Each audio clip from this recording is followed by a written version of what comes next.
Let's find out, shall we, how it is nowadays. You guys are like well past here. You're your best, your has-beens. Let's go to someone that's right now in the mix of Canadian national football. Luc de Fougerolles joins us. Luca, welcome to Footy Prime. Any goose shit, dog shit, or potholes in the training facilities? Not that I saw, but I'm honored to be here. Thanks for having me, guys. You're welcome. Speaking of dog shit. Yeah, exactly. So we were just talking about your name, de Fougerolles. Either you're going to be a footballer or a philosopher. Is or the a baker, pronunciation right? Or a baker.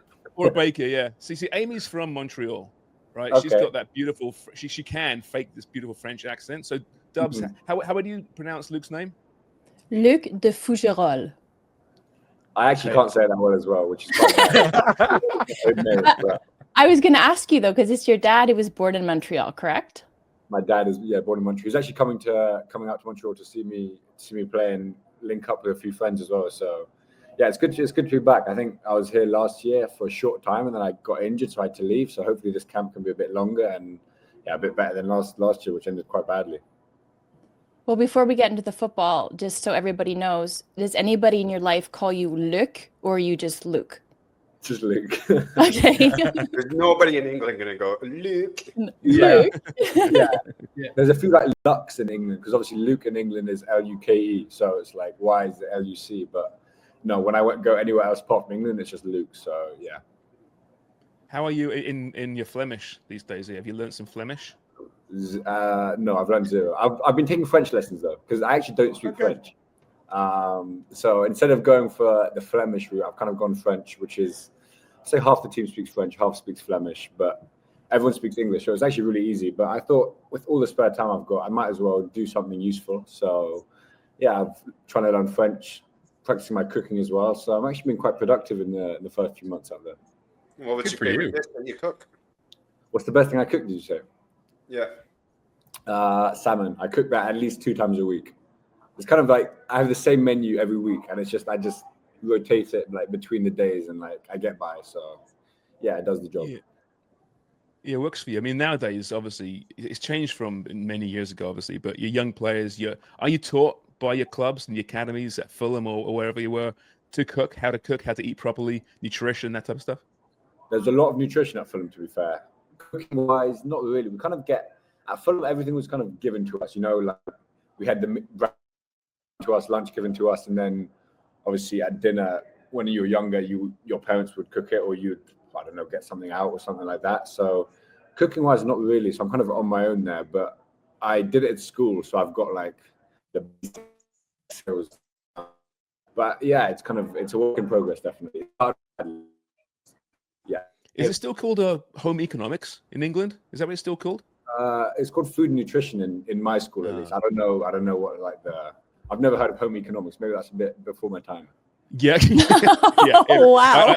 It was 40 years ago, or 35 years ago. So yeah, probably. Thanks, Luke. Appreciate that one. All right. So you're at Dender in Belgium on loan. Now we've spoken on this podcast a lot about going out on loan. Jimmy and Craig did it, and overseas in England actually. Is it a weird thing to kind of, you're at Fulham in the academy for a long time, you knew that club, and then to move to a new, not just a new club, but a new country as well on loan? What's it like?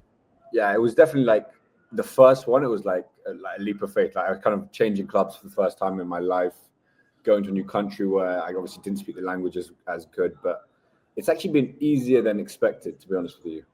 Obviously I had no idea what to expect. I've been at Fulham since I was 7. It's been pretty I've kind of just rose up the ranks, known the same coaches, known the same people. Obviously going to the first team is a bit different, but you're kind of an academy player, you're from there. It's kind of not a new environment as much, but yeah, just completely moving away from home to a different country, different language. The first few weeks were tough when you kind of don't know anyone, but it's nice. Obviously there's a few Canadians, Toby, Nathan, Kwesi Poker as well. So in the first few weeks I saw those guys, which was nice, kind of off the pitch to kind of see people. My parents came over with me to get me settled in, because otherwise I would have been in big trouble doing all that. Because I went into a house with nothing in it as well. There was no furniture, no nothing. So it was like so much to do. So yeah, it was a busy first few weeks, but I think I've settled in well. My teammates are all really nice guys. They all speak English as well. So that obviously helps. If I didn't communicate with them, that would be even harder on and off the pitch. So yeah, it's been really good. I've really enjoyed it. I've learned a lot. I don't know if you've seen it. It's been quite tough on the pitch, but I think I've learned it. And the team will get better, and I think it will end up being a season. And you're getting minutes. That's the biggest thing right now. But can you tell us how big a jump it is from the academy? I know you got some minutes with Fulham in the Cups, but going from the academy football, age grade football to men's football in Belgium, a top quality league, obviously. How big a jump has that been physically? Yeah, I think you said physically is the main thing, because obviously at these Premier League academy you have some on the ball amazing players, but you're obviously playing against people your age, maybe a bit older, but like nothing crazy. And then suddenly you're playing against 30, 35, like strikers who've kind of been there, done that, like through leagues, and kind of experience like in the air stuff. Their movement in the box is just sharper. So that's definitely tough. I think the minutes I got with Canada in kind of the Gold Cup and previously really helped me, because it's kind of, you can't really compare academy football and men's football. So if I had gone into Belgium having no experience whatsoever, I think it would have been definitely a bigger shock to me. But having been at the Gold Cup, played some games, been at the friendlies, and obviously international football is the best stage in the world. So I think having experienced that, it made it easier. It definitely didn't make it easy, because it still was obviously going to a good league and against good players. It was tough, and I think I'm adapting well. But yeah, it's a shock to the system, definitely. How did it come about, Luke? Was it somebody in the club talk to you about a loan potential, and why Belgium? How it came about, I'm not sure.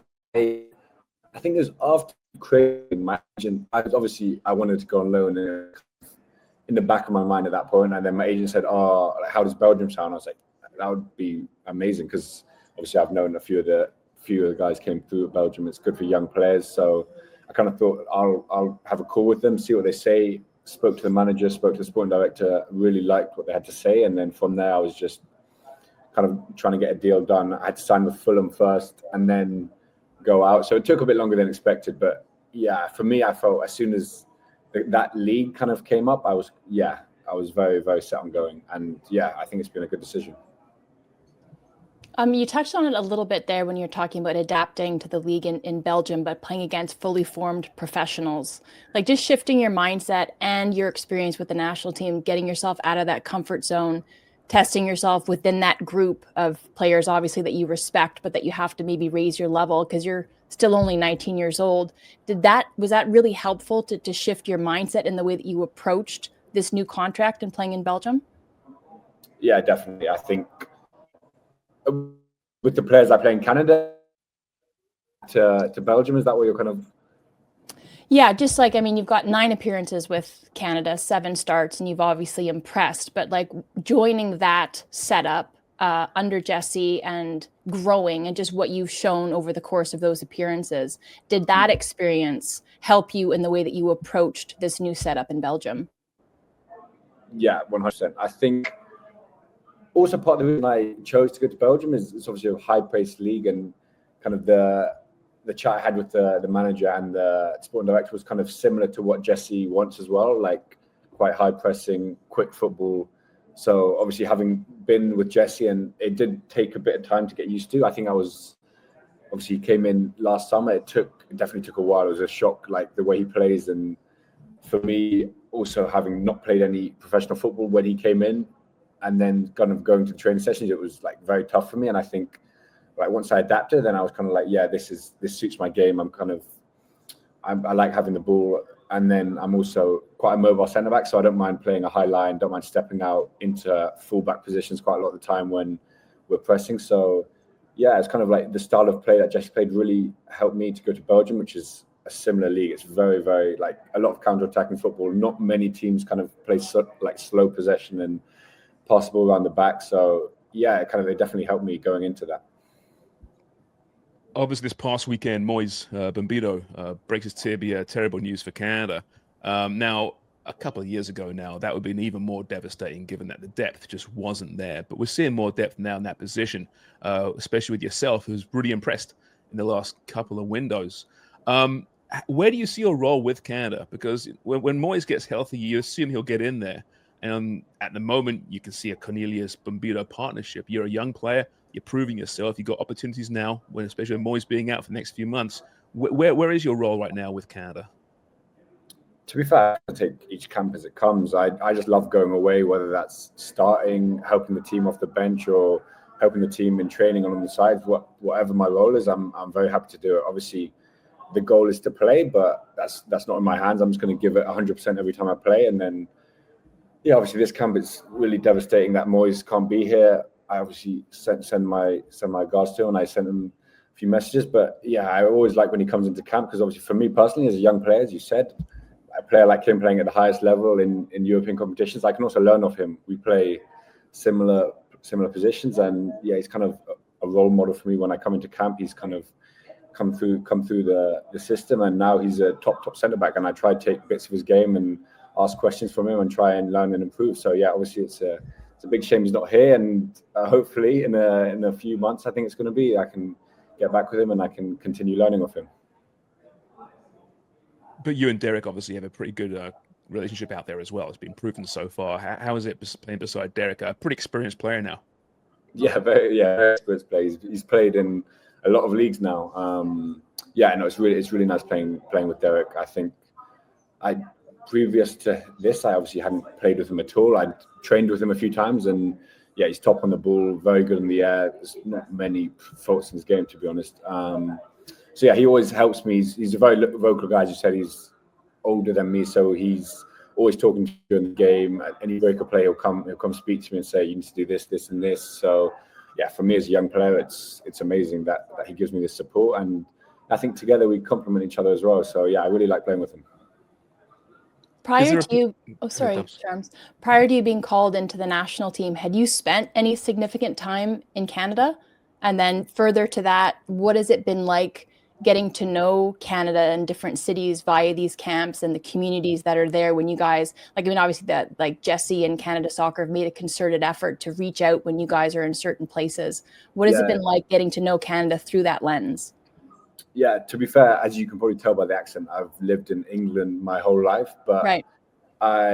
Growing up, I had a lot of family in Canada. So yeah, a lot of summers were spent in Montreal, really, to be honest with you. I didn't really go outside Montreal because obviously it's not close from England, and everything in Canada is pretty far away. So if you're going to go for a few weeks, it was usually go to see where my dad grew up, see his family. And then, yeah, now seeing all the places. I think I've been to Halifax now, Toronto, obviously, many times, Vancouver the first time in Gold Cup. And yeah, it's amazing. It's definitely, I think I want to live here when I finish football. Definitely. It's amazing. The weather's nice in England. People are really nice. So yeah, I really love it here, and all the guys are amazing as well. They're very friendly people. How's your national anthem? Do you know it all right now? Do you have it? Do you have it down? Yeah, of course. In French too? Do you have the bilingual going? No, actually, I didn't even know there was two versions. I just oh shit! I know the English one. I remember I was standing beside, I think, Kone for my first game, and I heard him singing different words to me. And I asked my dad after the game. He was like, "Yeah, there's two versions." I was like, "Okay, I'll stick to the English one." So maybe when my French gets better from the lessons, maybe I can branch out and mix the two together. But yeah, we'll see. Yeah. Luke, do you have who's your big brother on the team on the national team who kind of took you under their wing? For my first camp, or just in general? Just in general, like who do you eat with? Who do you hang with? I think we eat as a big group. I would say definitely in my early days in the camp, and like coming now, Liam Miller. He was my roommate. He is my roommate now. He was the first one. Obviously, he played at Fulham as well, so he had kind of I had an instant connection with him. He used to always talk to him about the ex-players at Fulham, the coach at Fulham that's still there, and we used to talk about that. And then, yeah, I've kind of grown close with him. Obviously, he's not been here for a while, which is obviously a big shame. So yeah, I'm so happy to see him back, and the whole team is so happy to see him back. He's such a big personality in the team, and yeah, he's obviously a great player as well, as we all know. So yeah, very happy to have him back. When you were growing up in London and you're playing in that area, there's so many clubs that are after youth players. How did it come about where you actually ended up at Fulham? Because obviously there's I don't know, you could throw a rock or every direction and you got clubs. Yeah, I remember. I think it was like I must have been a good player because I was like at Chelsea when I guess. I love it. Because I was kind of going through. I think I was 5 years old or something. I don't know how these clubs can kind of see if a 5-year-old's good. I remember I was at Chelsea, and then I went to Fulham, and then after I told my mum wasn't so keen either. She kind of didn't really want me to do it, and also I was 5. I kind of just wanted to play. I was in a nice club near my house, like a local team, so I wanted to just continue playing there. Obviously, it's a big commitment starting somewhere 4 times a week, so I kind of made the decision that I don't want to play here. Like I want to just stay at my club. And then Fulham came back, and some other teams came back when I was 7. And then my dad was like, "Yeah, we should give it another go." So I was kind of like, "Fine, like I'll do it." I remember not actually wanting to do it. I was kind of just happy like playing on my team. And then I went, really enjoyed it, and then got offered a contract basically straight away. And then it took my mum some convincing, but in the end, she agreed. And yeah, I started there, and it's been the best decision I've made, to be honest with you. I think Fulham was the perfect pick. It's obviously a lot, as you said, a lot of clubs around me, Crystal Palace, Chelsea, but Fulham was definitely the right choice. Like it's a nice family club. Like they treat the young players well. They don't have too many academy players. I know Chelsea, they kind of bring in so many players from such a young age, and then kind of pick out the best. They don't play them all. They pick out the best ones. And at Fulham was kind of a smaller group, more tight knit, and we all got a lot of play time, which is what you need at that age, to be honest with you. And yeah, it's been really good. And obviously, I was happy to sign another 4 years in summer, which is kind of what I wanted to do. And the aim is to play for the first team now. I think it's still my favorite stadium actually in England. Is Craven Cottage. It's great. Amazing, it's intimate. It's small. Walking along the Thames to get there. I mean, you wouldn't be doing that because you're playing, but for us fans, it was pretty great. I loved it. I love it. I've got a fair few walks through the park and into the stadium, and my family still go every week now. So yeah, they love it. That's fantastic. We have a segment here for all first timers, a little rapid fire session. Dan, Wong there beside you. We'll reel out some questions and just quick response, rapid fire, and then we'll wrap it up. Sounds good. Okay. Is it like a here quiz? We go, Luke. Do I need to get them right, or is it just like no? They're all about you. No pressure. Well, actually, there is a question about our Footy Prime people too, so you'll see. Luc de Fougerolles, here you're playing Get to Know Me on Footy Prime. Do you have a nickname? Fougy. What's playing in your earphones, music-wise, right now? Right, this just in general. In general, I would say some like 2010s pop hip hop sort of thing. Any artists that you can name? Any artist that I can name, I would say. Can I look quickly? Yeah. Sure. We want to get to know you. Sure. Go ahead. Here's one. I would say Neo. Not before the game, but just as a chill kind of, after game maybe. Right. Favorite junk food? Probably Indian, to be fair. Yes. Indian and junk. This is the problem with athletes, right? Indian food is a junk food. I would say you wouldn't eat it before the game, so maybe that's kind of junk food. But Right. It's not terrible. If you weren't playing football, what sport would you be playing professionally? I think recently, paddle is one that I really enjoy. So paddle. What was your favorite club growing up? Fulham. You get to meet your sports hero. Who was it and why? It was Eden Hazard. A bit of a weird one for my position, but no, it was the first shirt I got. Just because when I was younger, I used to just love dribbling. You can kind of see it a bit in my game still, but I used to just play midfield and just love to dribble. And growing up, he was someone who was amazing with the ball at his feet. So I used to always love watching him. So I would say him. You have a week off. Where are you vacationing? I think now it's London, to be honest. But before, Montreal. I love it here. Awesome. What year did Craig Forrest and Jimmy Brennan win the Gold Cup for Canada? 2000. Yes. Hey, Fougy. And you've already answered this, and it's: are you speaking Flemish, French, or English when you're out and about? English, definitely. Luke, thanks for playing. Get to know me on Footy Prime. Thank you very much. I'm just stunned that a Fulham product is a fan of a Chelsea player. I know that's a bit of a, but I feel like when you're that young, you can kind of get away with it, you know. And also, I guess like, you were young. Yeah, that's right. Yeah, and it's like it's not like my dad passed the Fulham fan on to me, you know, because it was kind of I passed it on to him. So it was kind of like I was at a stage where I wasn't sure where my allegiances lie, and then obviously it's changed over time. So yeah. Was your dad a football fan? He says he was, but he was more of an ice hockey man, to be honest with you. And I've seen him play many times, and he definitely didn't play football when he was younger. But he said he did, but I'm not sure. So is he a Habs man? He's a Montreal Canadiens man. Yeah, Habs. Oh, is that Habs? Yeah, you gotta say Habs, Fougy. The Habitants. Habitants. He's a big Habs man. Nice. We'll forgive him that. That's good. Luke, listen, mate. Thanks so much. Really enjoyed this, and good luck in the upcoming week or so, and moving forward at Dender. Thanks very much, guys. That was fun. Goodbye. Anytime. Very formal. Kick out, or what's gonna happen here? We can. We're just gonna kick you off. We'll kick you out. Yeah. See you, Luke. Thanks, Carl. Cheers. That's great. I really enjoyed that. Another personality in Canada, you know? Mm-hmm. Yeah, no kidding. Yeah, it's great to see. I called Fougy, by the way, before the interview. You did? So, yeah. Well done, merchant of tennis. Nickname whisperer, JC. Yeah. / Baby J.